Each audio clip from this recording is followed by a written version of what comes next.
డొక్కా సీతమ్మ గారి ఫోటో తీసి పంపించమని బ్రిటిష్ చక్రవర్తి ఉత్తరం రాశాడు తూర్పుగోదావరి జిల్లా కలెక్టర్కి.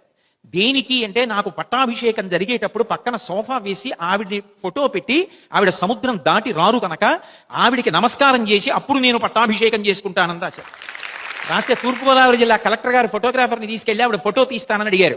నేను ఫోటోల కోసం, కీర్తి కోసం అన్నదానం చేయలేదురా నాయన, విష్ణుమూర్తికి అన్నం పెట్టాను, దీనికి ఫోటో ఎందుకు, పట్టాభిషేకాలు ఎందుకు, నాకు వద్దంది ఆవిడ. అమ్మా మీరు తీయించుకోపోతే నా ఉద్యోగం తీసేస్తారమ్మా, ఇది బ్రిటిష్ ప్రభువుల ఉత్తరం, తీయించుకోండి అంటే, నీ ఉద్యోగం పోతే తీయించుకుంటాను నాన్న, నువ్వు అన్నం తినాలన్నా ఆవిడ ఫోటో తీయించుకున్నారు. బ్రిటిష్ ప్రభుత్వంలో బ్రిటిష్ చక్రవర్తి పట్టాభిషేకానికి పక్కన సోఫా వేసి ఆవిడ ఫోటో పెట్టి ముందు దంపతులు ఆవిడికి నమస్కారం చేసి పట్టాభిషేకం చేసుకున్నాడు. ఆవిడికి పంపించినటువంటి పత్రం కూడా ఇప్పటికే ఉంది. నాకు జీవితంలో కోరికోసారి డొక్కా సీతమ్మ గారి సత్రంకి వెళ్ళి అన్నం తిని రావాలని. లక్ష్యశుద్ధి, ఈశ్వరుడు ఆదుకోలా ఆవిడ్ని. అసలు లక్ష్యమునందు నిలబడడానికి కావలసినటువంటి సంస్కార బలం ఒకటి ఏర్పడితే